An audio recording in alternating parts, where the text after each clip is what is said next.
Sejam todos bem-vindos a mais um episódio aqui pelo canal da Bucocast. Hoje estou recebendo duas amigas cirurgiãs, né, bucomaxilo. Elas vão falar um pouquinho da trajetória delas dentro da especialidade.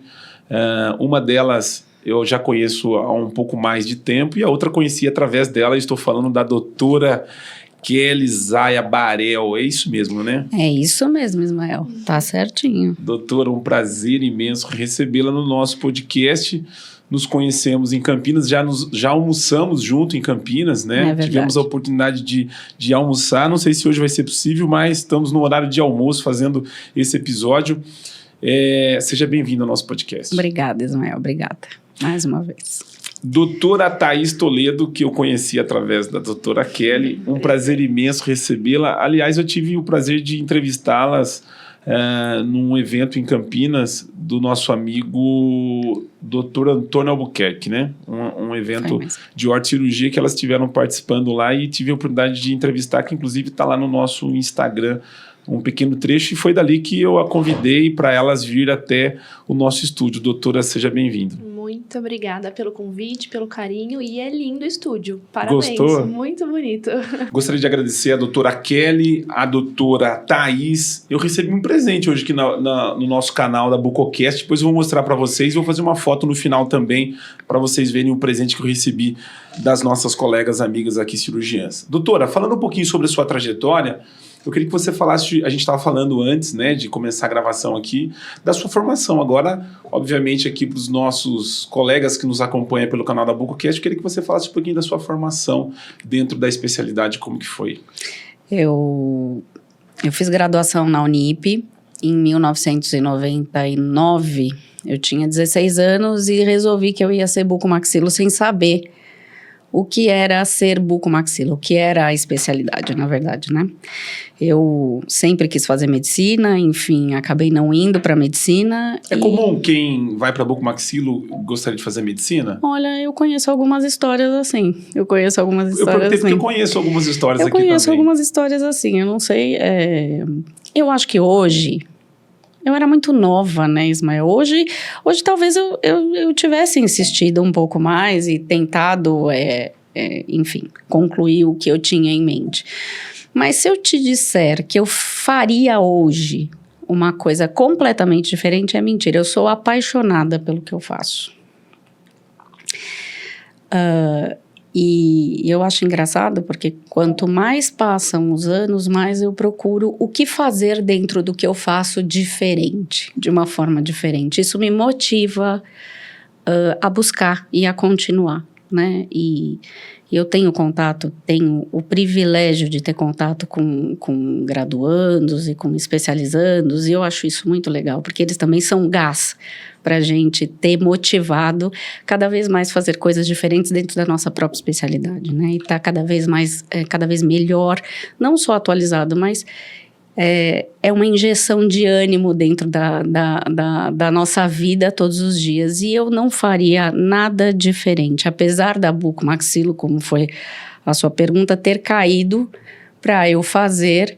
Porque eu entrei na odontologia e falei assim, o que eu posso fazer de diferente aqui que está mais parecido com medicina? É a bucomaxilo. É a bucomaxilo. Eu não sabia direito o que era, inclusive na época um dos meus professores foi o Dr. Pita. Logo ele saiu da faculdade, porque na época, sou velhinha, né, Ismael? Na época, eu acho que foi a época que ele foi para o Arnet. Então, ele deu aula no primeiro ano ou no segundo ano, no meu primeiro ano, e eu saí. Foi uma das grandes inspirações para eu falar, poxa, é isso mesmo que eu quero fazer. É isso mesmo que eu vou fazer. Nós estamos falando em 20 anos. Mais, né, Ismael? Se eu me formei em 99, eu entrei em 1994. Nós estamos falando de 30 anos. 30 anos. Eu entrei com 16 anos na faculdade. 16 anos e meio. Eu não queria falar a sua idade, você tá falando em 30 anos. Não, né? mas Agora eu adoro fazer aniversário. Eu adoro fazer aniversário. Não é um problema pra mim. Não é um problema pra mim. Eu acho até que eu fico mais jovial mentalmente, porque eu acho que eu nasci velhinha. Eu nasci sabendo muito e colocando muita regra, muito o que eu tinha que fazer, o que eu não podia fazer, como ia ser o caminho. Eu sempre gostei muito dessa coisa de que eu vou fazer, e eu ia lá e fazia. Eu vou terminar, eu vou iniciar um outro passo aqui dentro da minha profissão, e eu fazia. E a Bucomaxilo surgiu assim. Eu fui fazer o Hospital Municipal de Santo André, uma das primeiras especializações de São Paulo. Eu não fiz residência, eu fiz especialização. Foi muito legal, porque era uma especialização que ela funcionava 24 horas dentro do Hospital Municipal de Santo André. Tive grandes preceptores como o Dr. André Caroli, por exemplo, uma graça de pessoa e uma sumidade no que faz. E depois de Santo André, eu conheci o Dr. Otávio Ferraz, que esteve aqui com você. E aí eu trabalhei em São Paulo com ele, na equipe dele, durante, eu não sei, Otávio. Quanto tempo, Otávio? Otávio me viu meu filho nascer, a gente era uma equipe extremamente unida, e foi uma das pessoas que mais me ensinou durante a minha trajetória. Eu tive outras também, eu fui muito abençoada nessa trajetória. Você conheceu o Otávio de Santo André? Foi por conta de Santo André? Porque eu estava no meu 2º ano, lá no hospital. Um belo dia ele falou assim para mim, porque ele conhecia um amigo em comum. Ele falou assim para mim: você quer começar em cirurgia minha? Eu nem sabia o que era ortognática, porque Santo André era 100% trauma. Estava indo para o 2º ano. Eu falei, eu quero. Daí eu terminei, ele falou assim: agora eu quero te fazer um convite para você ficar na minha equipe. E foi assim. Então eu comecei na história da ortognática, aprendendo com ele desde lá do 2º ano. Então o Otávio foi uma grande pessoa na minha caminhada, que eu só tenho a agradecer. Nessa época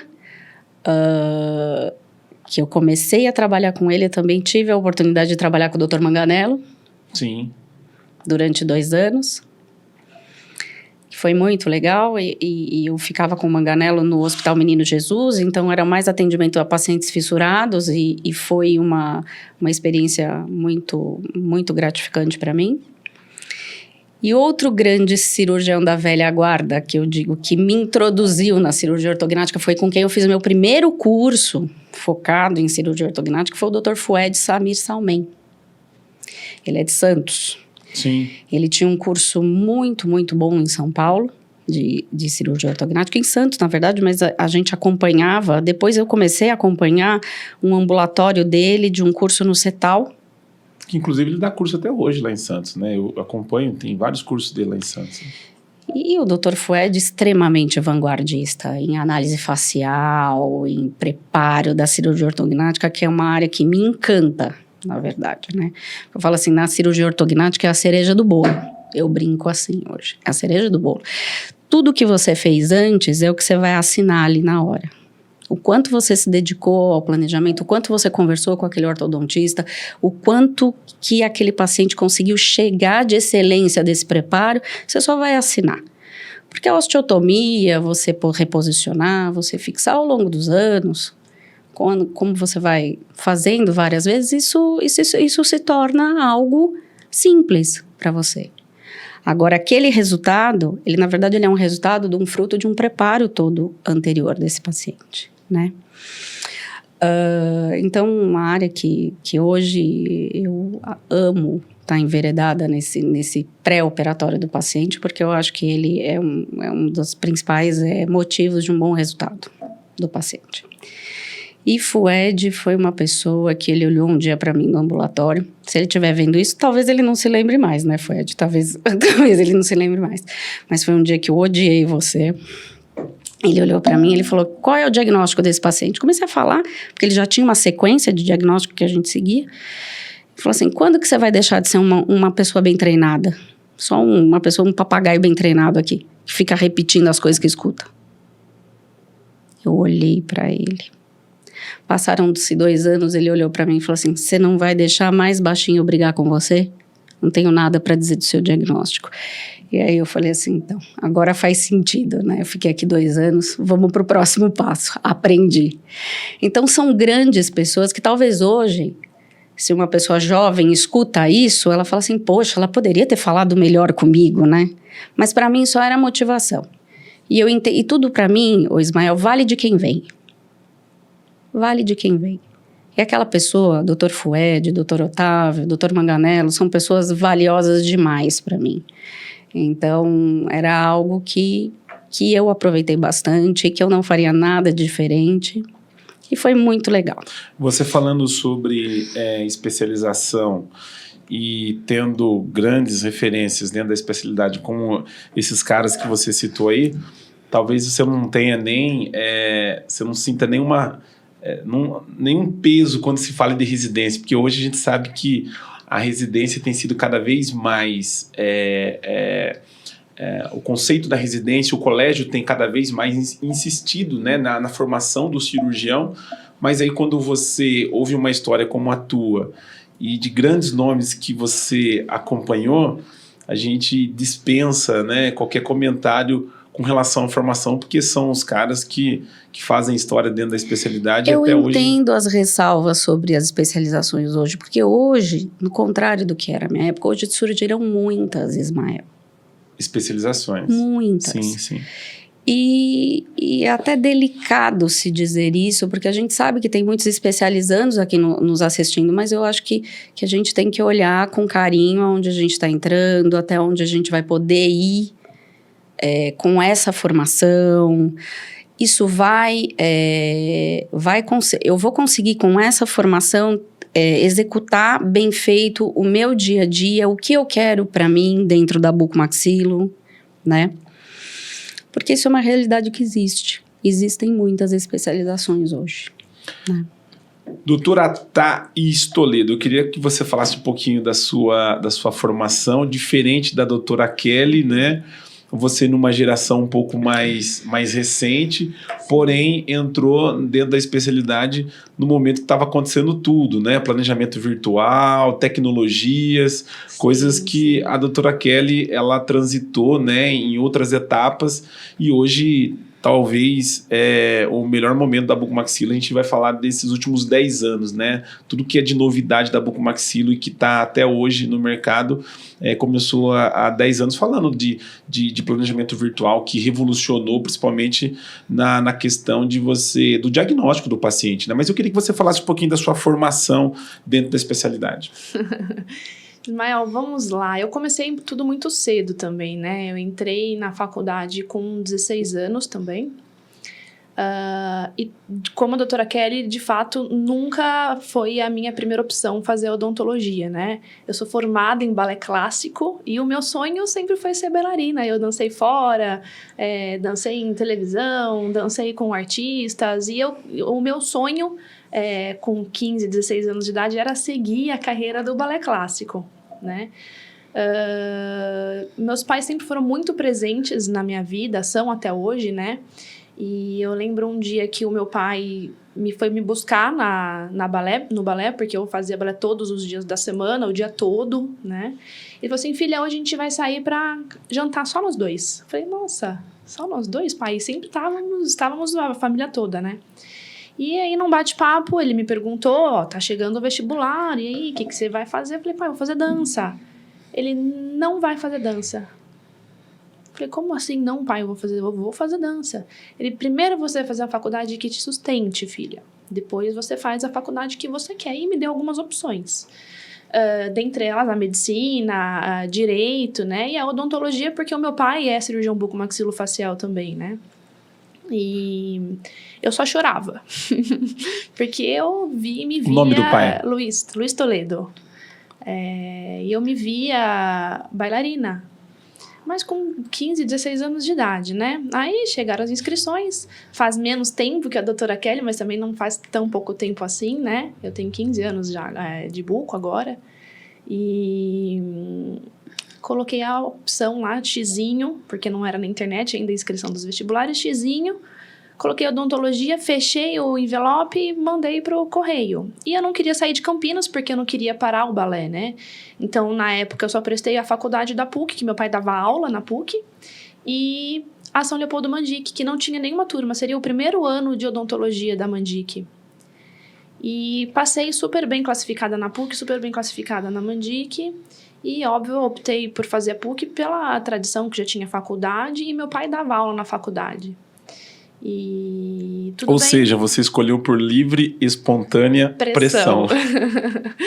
E aí foi o primeiro dia, eu sempre fui super comunicativa, sempre gostei de festa, bagunça, aí a Atlética era grande, me receberam super bem, filha do Dr. Luiz e tal.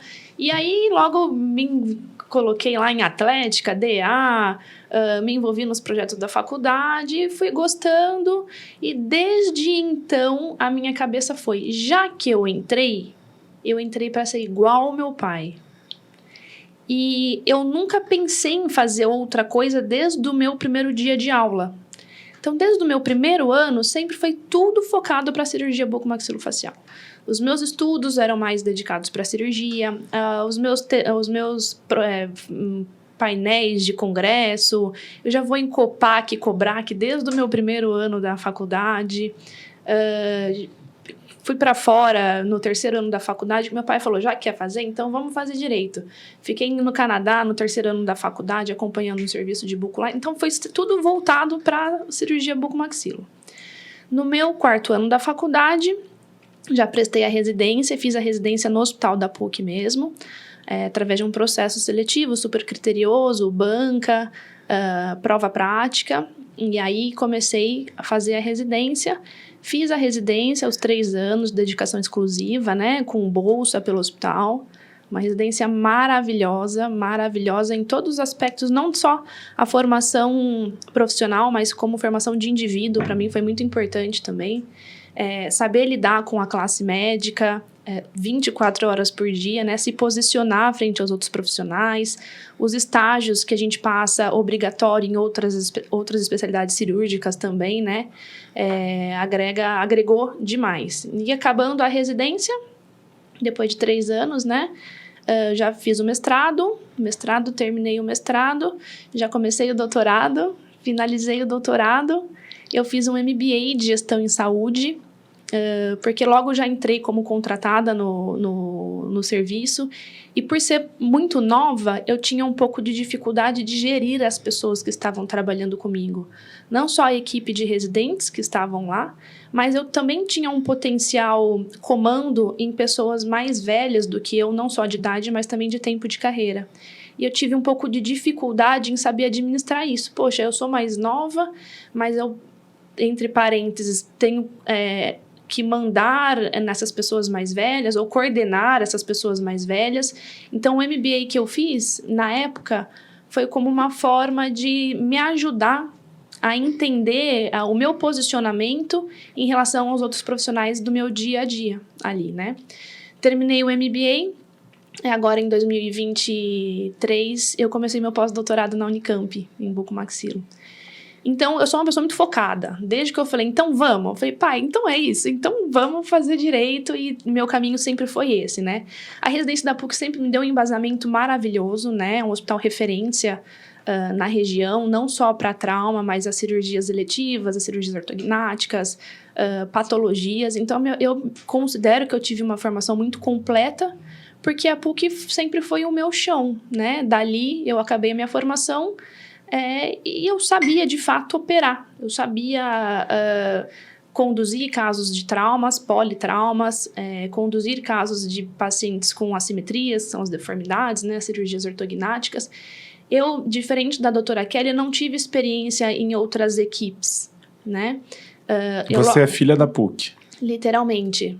E antes da escola, da faculdade, eu fiz Pio 12. E o Pio 12 é um colégio da PUC. Como meu pai sempre deu aula na faculdade, nós tínhamos bolsa, né? Então, eu fiz colégio da PUC, que é o Pio 12, desde sempre. Logo, entrei à faculdade, aí fiz a residência e por lá estou até hoje. Eu falo que é minha casinha ali. O Dr. Luiz tinha certeza que você ia ser cirurgiã bucomaxilo e você tinha certeza que ia ser bailarina, né? Tá vendo? Só não sabia quem estava enganando quem. E a dança saiu de quem? A mãe? Alguém da família? Eu comecei a fazer balé clássico, Ismael, com 4 anos. E hoje, muito do que eu sou, eu devo ao balé. Essa questão de compromisso, coordenação motora, habilidade, dedicação. Sem dúvida, eu não segui a carreira do balé. Hoje, graças a Deus, porque eu sou muito realizada na minha profissão, eu não me vejo fazendo outra coisa, nem voltando à dança, né, ao balé. Mas muito do que eu sou hoje, eu devo à minha formação do balé clássico. Tanto que eu começo todas as aulas, toda a entrevista, toda a palestra que eu dou, eu faço questão de falar da minha vida do balé clássico. Porque a disciplina que eu tenho hoje, o foco que eu tenho hoje, a sensibilidade que eu tenho hoje, não só no dia a dia, mas também o trato com os pacientes, com as famílias, eu acho que isso vem de um embasamento clássico que eu tive, de fato, na minha formação aí na minha infância e até a adolescência. Eu sei que hoje eu sou uma pessoa melhor por ter passado por esse processo.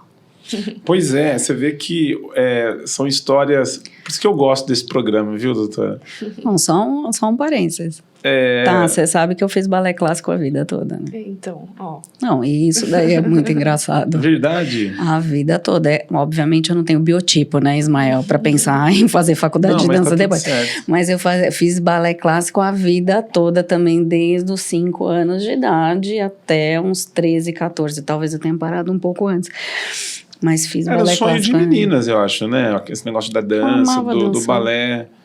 Eu tenho minha filha mais nova de 5 anos, que por sinal... Mas eu acho uma coincidência interessante, né? Fazer uma história parecida. Uma história parecida. Sim. Uma coincidência interessante. Não, e dentro do balé, a disciplina é muito exigida, né? É demais. Não é nada diferente dentro da especialidade também, né? Se não tiver disciplina, a curva de aprendizado exige demais.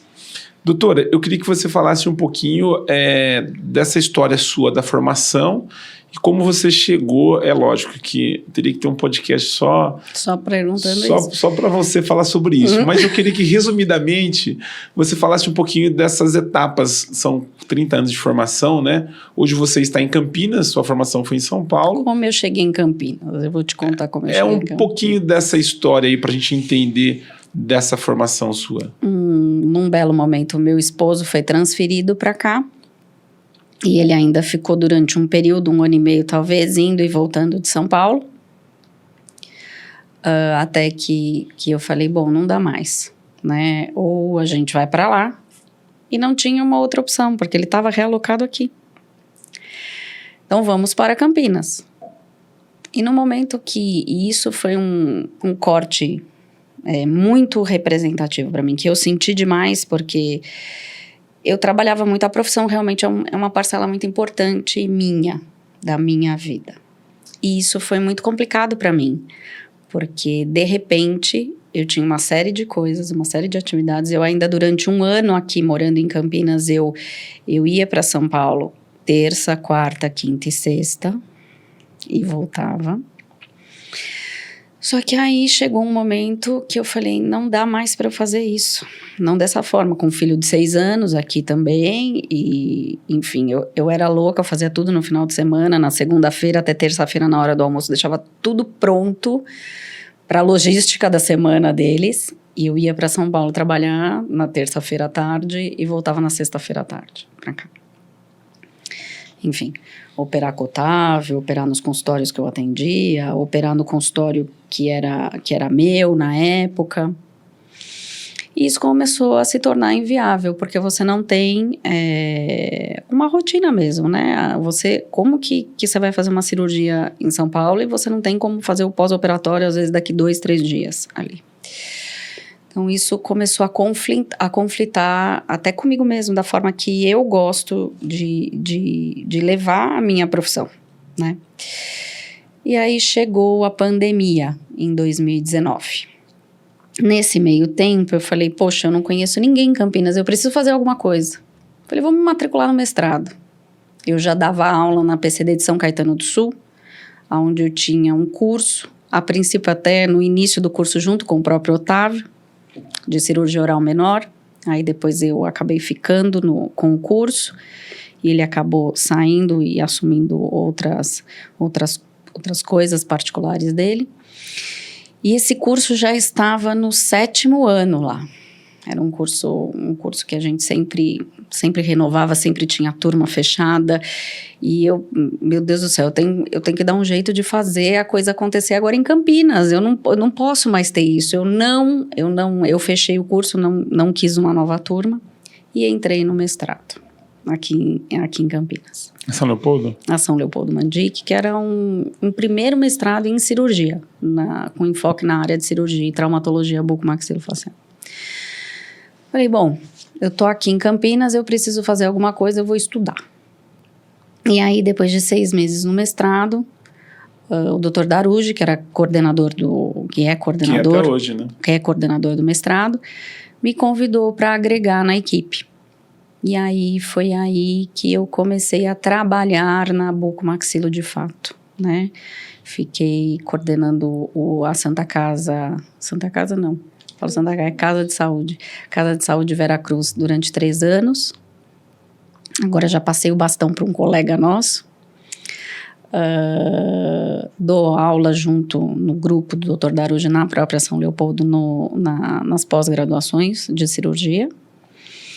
E a parte clínica, a parte hospitalar, como que eu estou com a Thaís, né? Como que aconteceu esse encontro, ou reencontro. Eu falo para ela que parece que eu conheço ela há muito mais anos. Eu acho que é de outra encarnação, que parece que a gente se conhece há muito mais tempo. Mas como que chegou? Um belo dia ela foi fazer um apoio de uma aula na São Leopoldo, num dia que eu estava. E foi assim que a gente se encontrou.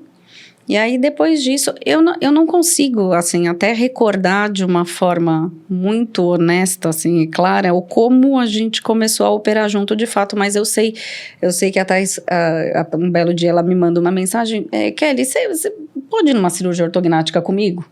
E aí, depois disso, né, nunca mais fizemos uma eu operei com ninguém e nunca mais eu operei com ninguém. Então foi assim que começou esta equipe, essa nova equipe. E é assim que eu vim parar em Campinas. Essa foi a minha trajetória São Paulo-Campinas, a minha viagem São Paulo-Campinas. E hoje estou a todo momento aqui. Que a gente ia falar mais pro final, mas já que a gente entrou nessa relação da doutora Thaís, da doutora Kelly com a doutora Thaís, eu queria que você falasse do Instituto da Face, né, que é onde você, né, dá atendimento aos seus pacientes, que é a clínica particular, que é onde a doutora Kelly agora faz parte do Instituto. Eu queria que você falasse um pouquinho, que é onde o seu pai, né, o doutor Luiz, enfim, eu queria que você falasse um pouquinho também do Instituto. O Instituto da Face, Ismael, é uma clínica familiar, né? Lá trabalho meu pai e eu trabalho com o meu irmão também. É uma clínica nossa. Lá dentro tem toda a parte de assistência odontológica, que é o Dr. João, que é o meu irmão que faz. E a parte cirúrgica é eu e meu pai tirando o pé já devagarzinho agora, eu conduzindo todos os casos cirúrgicos. E o Instituto da Face é a história da minha família, né? É o que meu pai construiu aí durante toda a vida dele e eu e meu irmão acabamos entrando e com o compromisso de continuar conduzindo aí com excelência a história dele dentro da área. Sonho realizado do pai, né? Exatamente. E a gente trabalha de uma forma super gostosa ali dentro, é um ambiente familiar gostoso, né? Nossa segunda casa ali. E durante a minha história na Buco, né, logo depois que eu acabei a residência, tenho 2 pessoas que são até hoje os meus grandes parceiros, que estão lá no Hospital da PUC, né, o Dr. Eduardo e a doutora Maísa,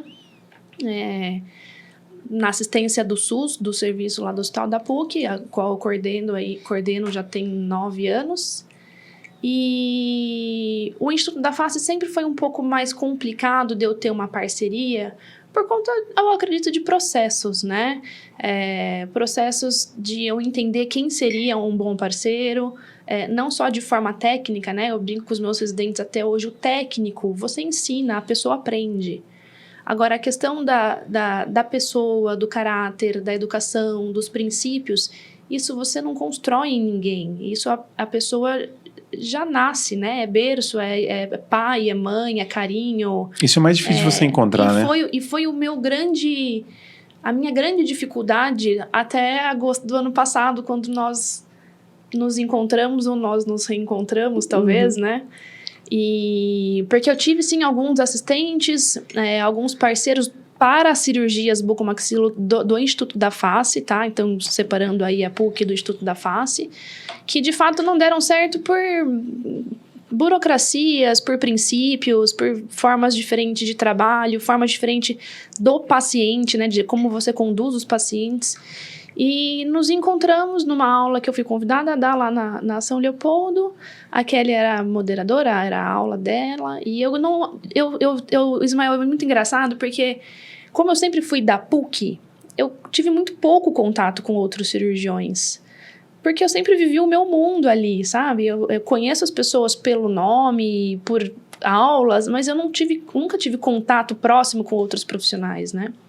E a doutora Uma história Kelly, muito parecida com a sua história, obviamente, são gerações bem distantes uma da outra, mas a doutora Laura também, o pai dela acho que é cirurgião bucomaxilo, no Hospital Veracruz. Vera, uma querida. E ela que seguiu o serviço no hospital e está lá até hoje, inclusive. Tá uma querida, adoro a doutora Laura. E aí, ela falou, doutora Kelly, eu fui do Darujo, da equipe do Darujo eu conheço, mas eu nunca tinha visto o Darujo pessoalmente. Olha que engraçado, né? Eu também não. E aí, doutora Kelly, eu falei, aí começamos a conversar, aquela coisa, né? O santo bateu, as propostas foram... A conversa foi leve, eu falei... É isso. E aí, um dia, eu não lembro qual foi a situação, que algum assistente não podia ir na cirurgia. Eu acho que não foi nem isso, viu? Eu acho que eu te enganei. Eu acho que eu marquei pra já operar com você. Olha pra você ver agora como é que estão as coisas, doutora. Vamos entender qual é que é dessa baixinha. Vamos esclarecer esse assunto. Vamos esclarecer esse assunto, né? Vamos lá. Vamos marcar pra fazer com ela. Eu acho que eu não tinha nem marcado. Eu te falei, viu, você pode amanhã? E nem tinha. Olha que maravilha. Era alguma coisa assim. Não, mas a cirurgia teve. Não, a cirurgia teve, certo. mas eu acho que não foi o amanhã. Pode depois de amanhã, não tinha marcado. Enfim, foi uma experiência que eu quis ter com ela. Pra eu entender. Porque eu queria uma pessoa, não só técnica para estar comigo, que soubesse cirurgia, mas que olhasse para o mesmo foco que o meu, que tivesse os mesmos princípios, que sentisse o prazer que a bucomaxilo traz. Porque eu falo hoje, o que eu mais gosto da bucomaxilo não é só operar, porque eu sou maluca, né, por cirurgia. Quem me conhece de fato sabe, a maluca da cirurgia. O doutor Eduardo tá comigo na PUC e fala, Thaís, não opera, ela começa a tremer. É mais ou menos isso, né? Eu amo de paixão operar, eu amo o paciente, mas hoje eu consigo perceber que o sentimento que eu sinto, que eu tenho com a cirurgia bucomaxilofacial é o que é gostoso pra mim. Não é o dinheiro, não é o paciente, não é o ganhar presente de Páscoa, não é. É o sentimento que eu sinto, que eu tenho em realizar aquilo bem feito. E eu queria uma pessoa assim também, que trabalhasse mais com o coração do que com a cabeça, sabe? Eu acho que é meio de mulher isso, talvez. Sim. E a gente se encontrou. E aí, desde aquela época... focamos, né, em projetos, sentamos, escrevemos. Hoje a doutora Kelly está comigo no Instituto da Face, prestando serviço em todos os contratos que o Instituto da Face presta, né, nos hospitais de Campinas, ali na região, com projetos e planos aí que, se Deus quiser, vão continuar decolando. E é o que ela falou, é um encontro, um reencontro, mas de fato é uma parceria que me satisfaz, nos satisfaz, né? Uhum. E a gente vê pelos frutos que estamos colhendo, as pessoas que querem acompanhar o nosso serviço, o feedback que temos de conhecidos, né? De outros cirurgiões. Poxa, que legal, vocês estão juntos, tem tudo a ver, vai continuar dando super certo. E... Você tem lá na sua equipe de residência... Por tempo, 3 anos, né, de residência? Isso. Quantos são homens e quantos são mulheres lá na Homens, só homens. Só homens. O ano que eu fiz a residência, que eu fui R1, eu acho que foi o único ano que tínhamos predominantemente mulheres, né? Que eu tinha 2 R3, 2 R2 e... Predominantemente não, né? Exclusivamente mulheres. E eu entrei de R1. Era uma brigaiada, Ismael. Mas hoje a gente para, senta, conversa. É até engraçado. Mas de lá pra cá, acho que a única turma que formou exclusivamente mulheres foi a turma quando eu entrei, quando eu fui R1. Aí logo depois veio o doutor Eduardo, que aí já mesclou toda aí a turma. E que hoje, na verdade, as mulheres têm sido a maior parte dentro da odontologia, né? O número de alunos dentro da graduação, a maior parte Não, se você vai olhar uma sala de graduação, só tem mulher. Só tem mulher. De graduação, sim. Mas de pós-graduação também. Nas especializações é engraçado isso. Pelo menos metade, ou 60% são mulheres. É que o meu nicho é um pouco menor, né? Eu não dou aula em pós-graduação. Eu tenho os meus residentes que são mulheres. Ali. Não tenho turmas grandes. Então, talvez eu não tenha essa percepção. Mas, de fato, quando eu via... Porque, como eu disse, eu tô na Buco desde o meu primeiro ano da faculdade. E nos congressos, nos COPACs, COBRACs, os congressos... É só terno e gravata. Você não via uma mulher... ou vinha um pouco, assim, nos congressos, ainda mais palestrante, gente, menos ainda. Quando eu entrei, eram 13 homens. Imagino. Que são 7 preceptores, cada um dia da semana. 6 homens de aluno, e tinham 2 que entraram. Entrou mais uma menina comigo. Na primeira semana ela desistiu. Porque Santo André era uma zona de guerra, recebia pacientes de 7 cidades do entorno. Essa menina desistiu, ela ainda me deu o livro que ela comprou de presente, ela me deu. Eu tenho esse livro até hoje, ela me deu um livro que ela comprou, acho que é o livro do Dr. Manganello, primeira edição. Ela me deu o livro, nunca mais essa menina voltou. Então fiquei eu com 13 homens, só. Isso aí. Durante os 2 anos. E a doutora Kelly ainda tem a questão do tamanho, né? Porque ela chega a essa cirurgia e ela fala... Total. Eles me deixavam pra trás. Eu vou reclamar aqui agora. Eu vou reclamar de todo mundo. Viu? Na hora de operar a maca, você não abaixa. Não, sobe. Não tô conseguindo chegar. Não, vou subir bem no banquinho. Exato. Doutora, é obviamente que, assim, a proposta sua de carreira, né, da experiência hoje, a bucomaxilo, né, ela conta muito, né, a gente tá falando sobre residência, sobre especialização, mas a gente tem grandes nomes dentro das especialidades hoje que não fizeram residências, fizeram estágio, não fizeram especialização e são referências dentro da especialidade hoje, né, mas a gente sabe que o Colégio Brasileiro, né, que é a maior entidade, né, que responde pelos cirurgiões hoje no Brasil, vem trabalhando fortemente na formação do aluno com relação à residência. Como você também, além de cirurgiã, você também é formadora de alunos, eu queria que você deixasse o seu ponto de vista, né, com relação a isso. Essa é uma pergunta que a gente tem na nossa gaveta aqui, que a gente vai distribuir para vocês, que todos os cirurgiões passam por aqui, e a gente faz essa pergunta. Como que é o seu ponto de vista na formação do bucomaxilo, seja ele vindo de um estágio, de uma residência ou de uma especialização? Eu acho que hoje se abriu muitas possibilidades, né, o Ismael, com essa quantidade de especializações. Eu acho sim que isso tem que ser visto com muito cuidado e com muito afinco. Então, eu não acho que o colégio está fazendo isso de uma forma para você não ser especialista. Não é isso. Eu acho que o que ele quer é justamente formar, ter a certeza que vai ter uma formação de um profissional a qual ele vai conseguir atuar da melhor maneira possível e do que a bucomaxilo exige ali dentro, né? Você ter uma especialização que você não tem uma vivência hospitalar é muito complicado na nossa área, né? Eu tive a sorte do meu ser assim, de ficar dentro do hospital, e quem não tem? Né? Então é muito complicado você ter uma formação e um título de bucomaxilo onde você pode exercer a bucomaxilo e você não ter tido a vivência. Aí você vai me falar assim, como alguns colegas falam, né?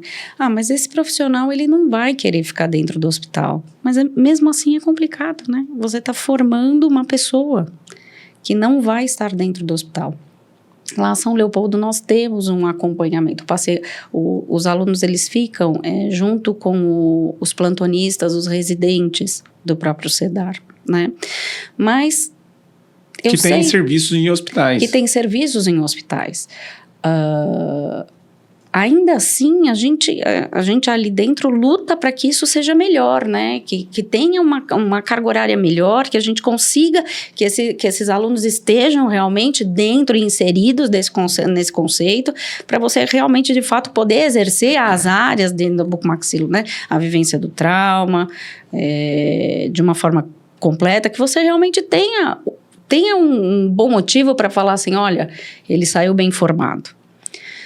Só que eu entendo isso, porque infelizmente tem especializações que têm algumas carências e eu penso que é isso que o colégio, na verdade, com todas essas ações, está tentando nortear, porque como que você vai depois atender um paciente para fazer uma cirurgia de alta complexidade, sendo que você não teve vivência dela?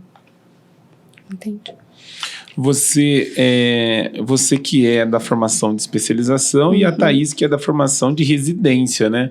Obviamente, eu tenho aqui vários cirurgiões que passaram por aqui, como eu falei, que nem residência. O Dr. Paulo Afonso, por exemplo, não existia, era estágio, era uma proposta totalmente diferente, tantos outros colegas. Às vezes você tem...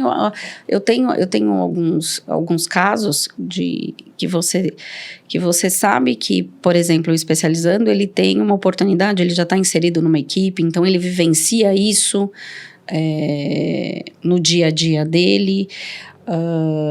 Então você sabe que aquela pessoa ela está bem encaminhada, ela está bem abraçada, que é o caso que eu acho que antigamente, você está citando o Dr. Paulo, né? Fazia estágios, enfim, e aprendia com acompanhamento de outros cirurgiões. Sim. Mas existem pessoas que não, né? Então, como é que você faz uma cirurgia de alta complexidade sem ter vivenciado ela? Eu vou, a mesma pergunta para a doutora Thaís e vou melhorar ela, você pode responder essa também. Se o profissional está buscando uma vivência dentro da especialidade em cirurgia ortognática, talvez o serviço não consiga dar a ele uma realidade da cirurgia ortognática, porque o serviço tem mais trauma, essa é a realidade do hospital, do serviço, né? Cirurgia ortognática acontece, mas é uma eventualidade totalmente diferente, porque a gente sabe que não é rotina, né? O serviço do hospital é mais outras patologias do que cirurgia ortognática. E há quem diga que se você estiver dentro de uma equipe onde ela tem uma rotina de cirurgia ortognática, ela tenha uma vivência muito maior naquilo que ela quer atuar. Mas há quem diga que para você conseguir alcançar a curva de aprendizado na cirurgia ortognática, o trauma é a melhor escola. Como que você enxerga isso, doutora Thaís? Ismael, eu já tive vários momentos, né, em conflitos comigo mesma. Eu sou a favor da residência, ou a favor de uma especialização num formato de residência. Muitas pessoas me perguntam, por que você não dá curso? Porque eu não acredito na formação de um aluno que ele vai fazer uma especialização de 2 anos, uma vez por semana, e vai ser um bom cirurgião. Eu não acredito nisso. Eu fiz 3 anos de residência com um processo seletivo para entrar e com um processo seletivo para sair, porque eu tive que prestar prova de título. E eu tive que prestar prova de título e eu tinha 2 chances. Se eu prestasse 1 ano e não passasse, eu só tinha mais uma chance. Se eu não passasse, eu não teria o título de especialista. Eu acredito muito que para voltarmos a ter a essência, né, que a velha guarda fala, bucomaxilo raiz, teria que se repensar na forma de como formar esse residente, esse aluno ou esse cirurgião. Porque a gente está trabalhando com vida. Eu falo que a PUC, né, ela é curva de rio. Todas as intercorrências que acontecem por aí afora, eles mandam para a PUC. O que eu vejo de intercorrência ou negligência de profissionais bucomaxilo. E eu não culpo eles. Eu nunca julgo o cirurgião em si. Porque, às vezes, o que ele executou, o que ele fez naquele momento, era a ferramenta que ele tinha, era o que ele aprendeu. E ele tem um título, só que ele não aprendeu. É um falso aprendizado. Ou ele acha que aprendeu e está executando aquilo, mas não é aquilo que tem que ser feito.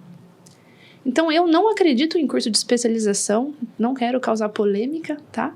Mas eu não acredito pensando na essência de um cirurgião. Eu acredito num curso de especialização com caráter de residência. O que eu chamo isso? É a vivência hospitalar, é o passar visita, é o dar alta, é saber prescrever, é ter um login, senha em hospital, é saber tratar intercorrência, é saber drenar um abscesso cervical, é saber fazer um politrauma. Porque a cirurgia ortognática, sim, é o que todo mundo quer fazer, mas eu não faço muito bem uma cirurgia ortognática se eu não saber fazer um trauma. Se eu não souber fazer um trauma. Não tem como, faz parte da curva de aprendizado, né? Todo mundo que faz trauma, é aquela máxima, né? Todo mundo que faz trauma faz uma ortognática. Mas nem todo mundo que faz ortognática faz um trauma. Né? É isso. Então, assim, eu de fato, talvez mudar a forma da o formato da especialização, né? Então, você quer fazer especialização de buco, você vai ter que ter metas a ser atingidas durante o processo. Então, vai ter que ter tantos traumas, tantas ortognáticas, tantas intercorrências, tantos dentes, tantos, para depois você pegar o título, né? Eu gosto de falar da minha formação, e eu uso ela como exemplo porque foi um processo seletivo de prova, entrevista e prova prática. 3 anos de dedicação exclusiva em que eu dormia no hospital. Eu não podia ter outro trabalho. Eu não tive outro trabalho. E logo que eu terminei a residência, eu tive que prestar a minha prova de título. Eu não me inscrevi em alguma faculdade, paguei a minha inscrição, paguei 2 anos e peguei o meu título depois de especialista. Então, eu acho sim que a bucomaxilo se perdeu nesse processo. Eu acredito que é possível de ser resgatada, mas o pessoal precisa focar mais na especialidade do que, talvez, no benefício próprio. Que é um número de faculdades que cada vez mais está aumentando e esse é um efeito que lá na frente, né, a conta vai chegar, porque a gente está tendo muitos alunos sendo formados que saem da formação e aí quando eles entram numa especialização, numa pós, né, percebe-se que a educação está muito atrasada, né? Ele não sai pronto, ele sai, né, atuando hoje, que a oportunidade que eles têm são essas clínicas, né, populares, né? Eles vão para essas clínicas populares, mas ele precisa já engatar numa especialização, seja lá de implante, cirurgia oral menor, porque a graduação, a faculdade hoje está deixando a desejar por conta dessa demanda, do número de universidades. E né? Eu acho que estamos entrando num momento um pouco mais cruel, que nós vemos os colegas que fazem harmonização facial querendo fazer alguma coisa relacionada a bucomaxilo por respaldo legal, né? Talvez seja um momento de ser repensado a atuação dos profissionais da harmonização facial e os pré-requisitos para eles poderem fazer a parte de harmonização facial. Volto a dizer, por que isso? Porque eu pego muita complicação de harmonizadores faciais na PUC. Então, ele sabe fazer, mas não sabe tratar complicação. E para você tratar complicação, você tem que ter base cirúrgica. Você tem que saber rodar um retalho. Você tem que saber qual exame pedir para ver se está infectado ou não. Tem que saber ler um exame de imagem. Tem que saber ler um exame laboratorial. E isso, de fato, não é passado numa especialização com caráter de residência ou numa residência que não seja de bucomaxilo.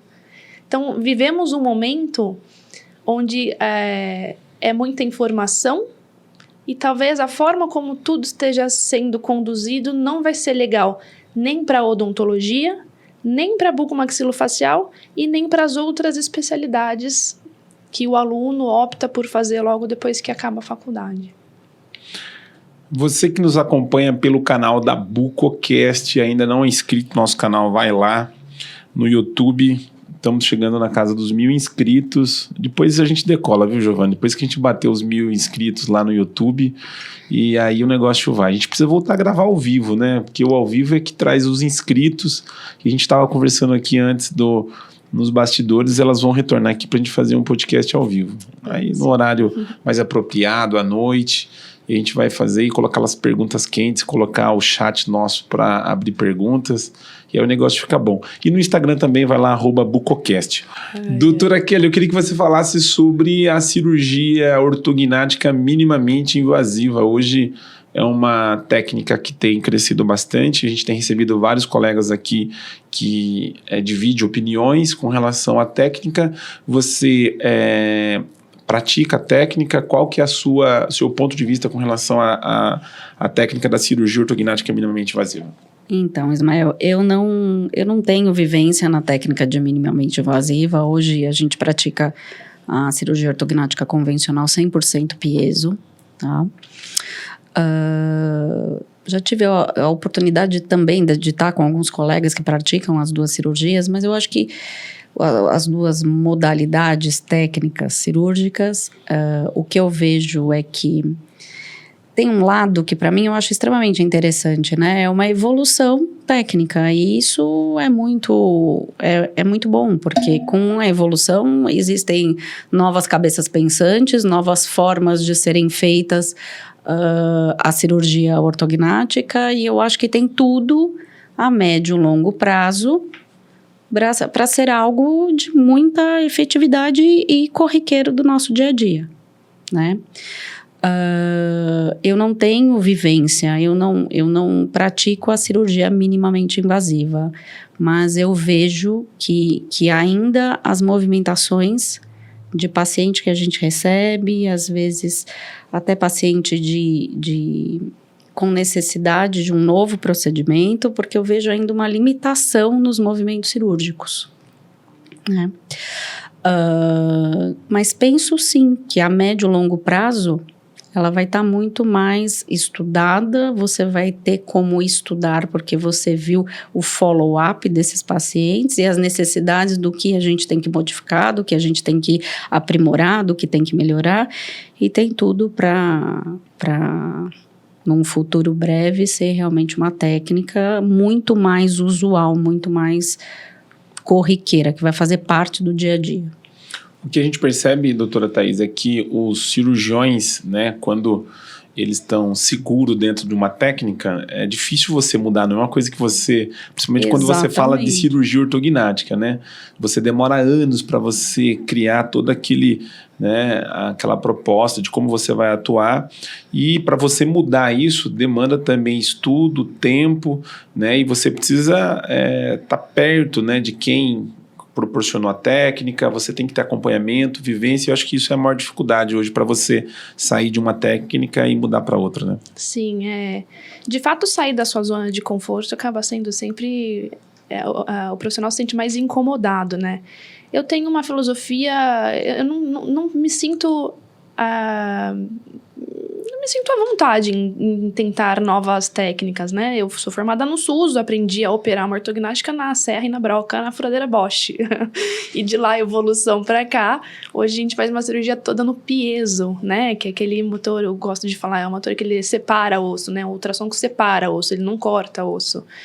E acho sim que estamos num caminho, através da minimamente invasiva, para começar a realizar cirurgias ortognáticas, por exemplo, por vídeo, né? Cirurgia ortognática por vídeo, assistida por vídeo, que já é realidade em outros países, né? Eu tive a oportunidade de estar na Itália em abril do ano passado, acompanhando um serviço de lá, onde eles fazem toda a cirurgia também por robô e neuronavegação, eles usam, né? Eles têm essa rotina no serviço deles de lá.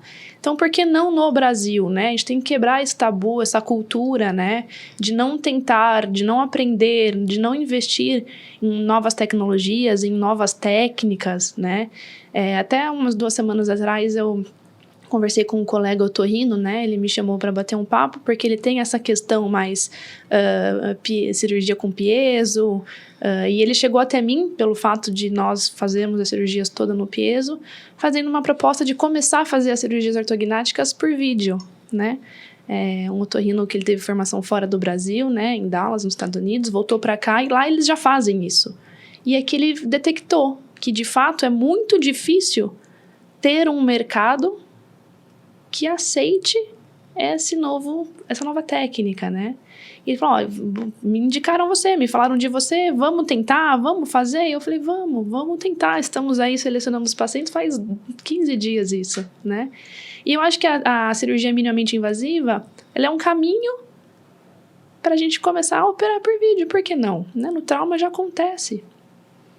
Né? Você tem hoje uma especialidade que, no Brasil, por exemplo, a gente tem agora esse ano o COBRAC, né, que é o maior evento da América Latina dentro da especialidade, e todo ano que você vai, né, cada 2 anos, você vê que tecnologias novas vêm surgindo, né, dentro da odontologia num todo, né, as coisas vêm acontecendo, e nas cirurgias minimamente invasivas, que já existe, como cirurgia artroscopia, cirurgia TM, são cirurgias minimamente invasivas, né. Na cirurgia ortognática a gente percebe que ainda por se tratar talvez dentro da especialidade, não sei se eu estou enganado, a cirurgia com maior assim, complexidade, né? Porque vendo os colegas dizerem aqui, quando você pega um paciente de trauma, você está tentando tirar ele daquela situação que ele já chegou. Agora, o da ortognática, não. O paciente vem com uma expectativa altíssima, o paciente está tudo bem, né? Na maior parte desses pacientes, alguns, muitas das vezes, não tem nem queixa de dor, né? A gente sabe que tem, que é um fator, mas alguns nem queixa de dor tem, mas tem uma deformidade severa. E, psicologicamente, esse paciente, às vezes, ele é muito mutilado, vamos dizer assim, né? Tem uma vida totalmente para baixo por conta da deformidade. Doutora, falando em tecnologia, a gente tem hoje o planejamento virtual que ainda, apesar de ser...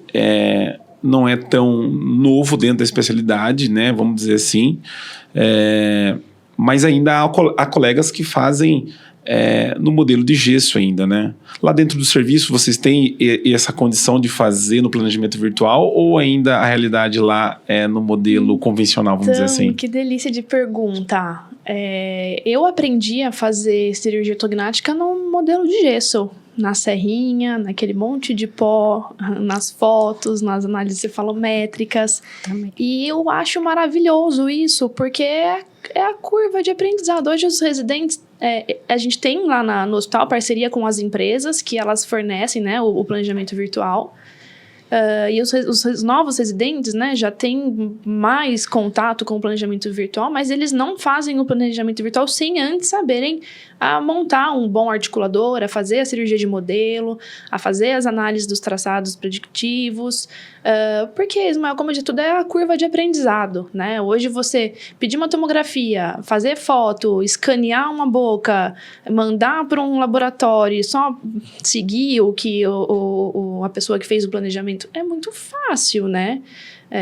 Eu acho que sim, é válido, veio para somar. Não interfere para mim o resultado final, o planejamento virtual e o planejamento convencional. Tem literatura até recente falando e avaliando esses 2 métodos. E o importante é o resultado final, né? Mas, de fato, facilita muito o preparo e o tempo que você gasta para fazer o planejamento, né? Mas hoje, sim, nós fazemos todas as cirurgias com o planejamento virtual no consultório. No hospital da PUC ainda usamos o planejamento convencional, não pelo fato de não ter acesso ao virtual, mas pelo fato de eu prezar sempre do residente aprender a fazer o ABC antes de chegar na cereja do bolo. Que, na verdade, é o modelo raiz, né? O modelo que você aprendeu e que vai até hoje, né? Vou um pouquinho mais fundo. Como que você vai conduzir um planejamento, uma reunião de planejamento virtual, se você não sabe o planejamento convencional? Da onde veio tudo aquilo? Eu acho muito temeroso. Eu já escutei algumas pessoas falando assim, a gente faz ortognática, a gente não precisa saber planejar. Nossa. Quando eu escutei isso, eu falei, oi? A gente não precisa saber planejar, claro que não. É só fazer uma tomografia, um escaneamento, eu conversar com o operador ali do software, que às vezes é cirurgião, então legal, o cara vai saber exatamente o que ele está fazendo ali, e às vezes não é, não estou desmerecendo, porque às vezes aquela pessoa, aquele técnico é alguém que faz isso o dia inteiro e ele sabe tão bem quanto. Mas como que você vai conduzir um planejamento virtual se você não sabe ali, se você não montou no articulador para ver com seus olhos ali o quanto vai para frente, para trás, vamos dizer assim, bem macarronicamente, bem uma forma coloquial. Como que você vai conduzir o seu planejamento virtual se você não sabe como acontecem as movimentações? Se você nunca moldou, se você nunca tirou um arco facial, se você nunca colocou no articulador, se você não cerrou, se você não colocou aquilo para frente para calcular o quanto ele foi para frente. Por que ele foi tanto? Porque ali na mão você fez o traçado predictivo e você fez aquele template disso, de tanto que meu paciente vai para frente, vou ter esse movimento, vou falar de um jeito mais técnico, antero-posterior, o quanto eu vou ver o transverso da maxila, como que você vai ter toda essa visão ali no software, se você não sabe de onde ela veio? Então, eu penso que todo mundo que está estudando bucomaxilar, ele tem que saber de onde veio, tudo que ele está fazendo. Inclusive o planejamento da cirurgia. Você veio da geração que não existia planejamento virtual, claro. Né? Da geração que não tinha piezo. Claro, do século passado. Eu vim do século passado. Que não existia placas personalizadas. Nunca, imagina. Isso, até hoje, né? É raro. Fio, como é que fala? Fio de aço, né? Eu vim da época que o hospital atendia e recebia 7 fraturas de mandíbula num dia. A gente tinha que passar a barra de Eric e bloquear todo mundo 6, porque só podia deixar internado 1, porque não tinha vaga para todo mundo. Resumindo. E não existia essa coisa de, mas não, você não vai passar barra de Eric, vai deixar... Não, manda ele vir durante a semana, porque tem alguns serviços que falam, não vamos passar barra de Eric, isso vai prejudicar o dente do paciente. Eu concordo que não é a melhor coisa do mundo, mas lá não existia isso, né? A gente bloqueava, estabilizava o paciente primariamente, se desse para internar, se tivesse vaga, a gente já deixava o paciente internado, senão a gente programava a cirurgia dele. Eu venho da época que a gente não tinha motor. Amarrava a gente a boca só na sua tinha... época? Da ortognática? Ficava com a boca amarrada? Também não. Não sou essa daí é um pouquinho mais antes. É um pouquinho mais Dingman, é um pouquinho mais... Né? Essa daí é mais a osteotomia Oswaldo de Castro. Mas quem é da antiga vai saber o que eu tô falando. Vai saber o que eu tô falando, é mais velho. Fala o que você tava falando. Eu sou da época que tinha Black & Decker no centro cirúrgico. Esse eu peguei também. Eu sou da época da Black & Decker, eu sou da época que no meu primeiro ano não tinha licitação de placa e parafuso, a gente fazia fratura com fio de aço. Tinha uma placa ou outra rodando ali que sobrava, às vezes a gente catava um tequinho de uma placa ali ou outra e ia rodar. Daí no segundo ano já tinha placa, daí a gente se atualizou, a gente já tinha placa. Facilitou a vida? Ficou mais fácil fazer cirurgia hoje com o que tem no mercado em relação Hoje é muito fácil, mas não é legal você ter pegado o difícil também? Para o fácil você adaptar? Hoje, às vezes, às vezes a gente está operando, não, essa chave não pega o parafuso, não, tudo bem. A gente opera no SUS. Não, tudo bem, a gente opera no SUS, a gente vai fazer e faz bem feito. É óbvio que você ter o material adequado, você faz melhor, você faz mais rápido. Sem nenhum estresse na cirurgia. Sem estresse.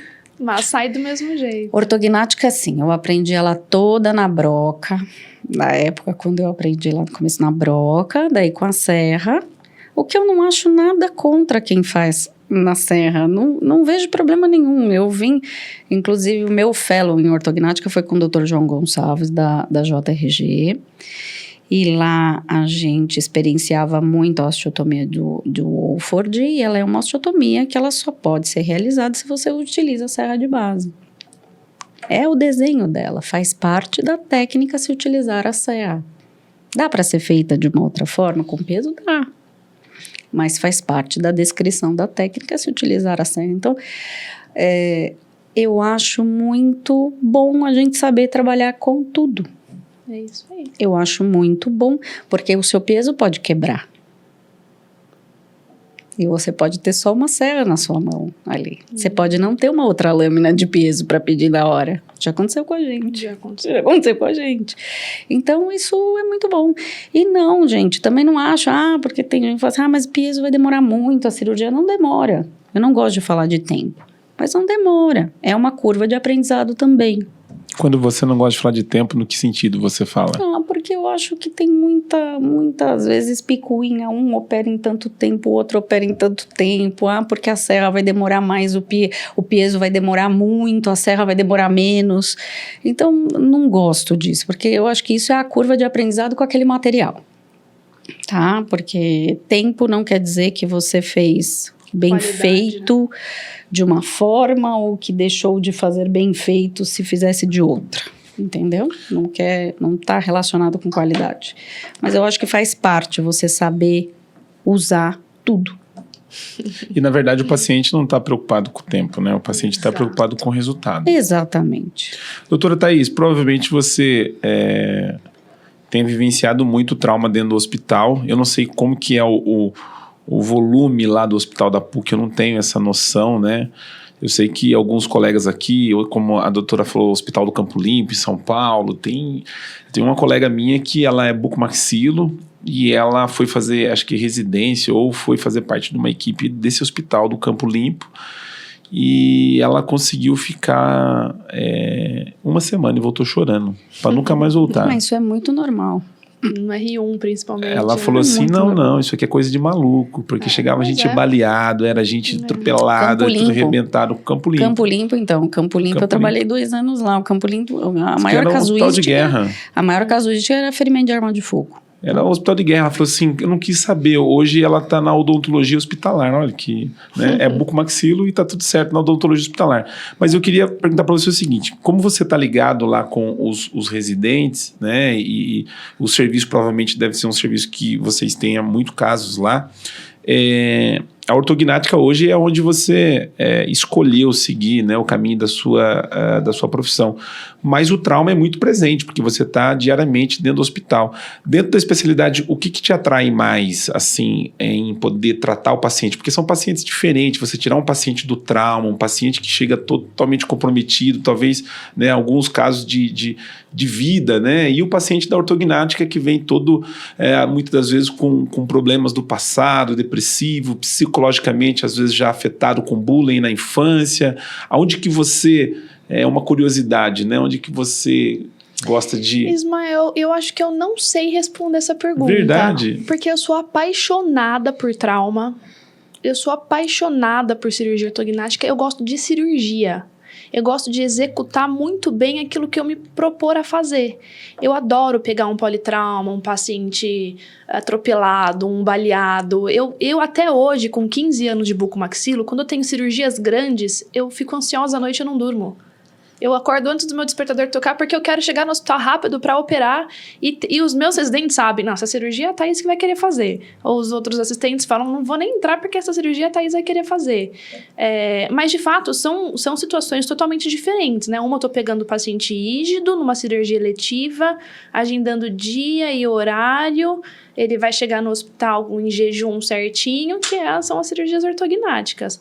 O outro, muitas vezes, o paciente está inconsciente, precisa entrar de urgência no centro cirúrgico porque ele está com uma hemorragia, a gente nem sabe se ele está em jejum ou não faz nenhum exame pré-operatório. E eu gosto do centro cirúrgico, eu sou apaixonada por cirurgia. Eu acho que as duas coisas me completam. Talvez a emoção do trauma, a adrenalina de uma sala cirúrgica de urgência, um paciente complexo que ia estar a ortopedia operando o pé e a gente operando a cabeça. E também sou fascinada pelo resultado estético e funcional de uma cirurgia ortognática, onde o paciente tem essa questão do bullying, e muitas vezes não, né? A queixa funcional mesmo, quando ele retorna no consultório e já fala, não tenho mais dor, não tenho mais isso, resolveu. Eu me sinto hoje completa fazendo as duas coisas. Eu acho que, de fato, eu não sei escolher entre trauma e ortognática. Agora, uma coisa que mexe muito comigo operar é criança. Criança me tira do meu centro. Eu sou mãe, tenho 3 filhos, 3 maravilhosos filhos pequenos, e desde a residência, operar criança me dói o coração. Eu tenho vontade de levar para minha casa para eu cuidar depois. Então, eu acho que a única coisa da profissão, assim, não que eu não faço, mas que eu sinto diferente. Mexe mais contigo? Mexe mais comigo, exatamente. Acho que é no modo geral. Doutora Kelly, onde você se sente mais realizada no trauma, na cirurgia ortognática? Qual que é a área que você... Então, é engraçado que logo que eu terminei buco, eu falei, meu Deus do céu, se eu nunca mais fizer trauma, eu acho que eu não vou conseguir. E durante 2 anos eu não passava na frente do hospital que eu fiz, porque aquilo me dava um aperto no coração e foi aí que eu fui para o Hospital do Campo Limpo. Eu também gosto muito de cirurgia, eu gosto de saber que eu fiz a bucomaxilo e que eu exerço ela, Ismael. Hoje, assim, o que você me fala, Kelly, qual que é a sua grande paixão? Eu sou filha da cirurgia ortognática, né? No 2º ano eu fui lá, pequena de tudo, lá com o Otávio, e então eu vi aquilo, essa paixão crescer em mim. E hoje, sobretudo, o que eu acho muito legal da cirurgia ortognática é você atender esses pacientes. Eu atendo uma menina na faculdade que ela não consegue sorrir. Porque ela é triste. Ela é triste. Ela não consegue. E ver a transformação durante esse preparo, deles começarem a se soltar, escutar aquela mãe, sabe? Que ela nunca foi escutada, que o filho já tentou o suicídio por conta da face dele. Isso acontece. Ali a gente tem a oportunidade de atender muitos pacientes de vários lugares, então eu acho que a amostragem é grande, às vezes, de pacientes até que não têm tanta possibilidade de informação, que às vezes já foram para vários lugares para tentar um tratamento, para tentar uma cirurgia. E isso é muito triste, porque de fato eles não se sentem pertencentes. Obviamente, tem pacientes que vão com queixas respiratórias, com queixas mastigatórias, de fonação. Mas isso, numa faixa etária dessa da adolescência, ainda mais hoje em dia, que todo mundo quer tirar foto, quer fazer selfie, todo mundo vê que você é diferente, né?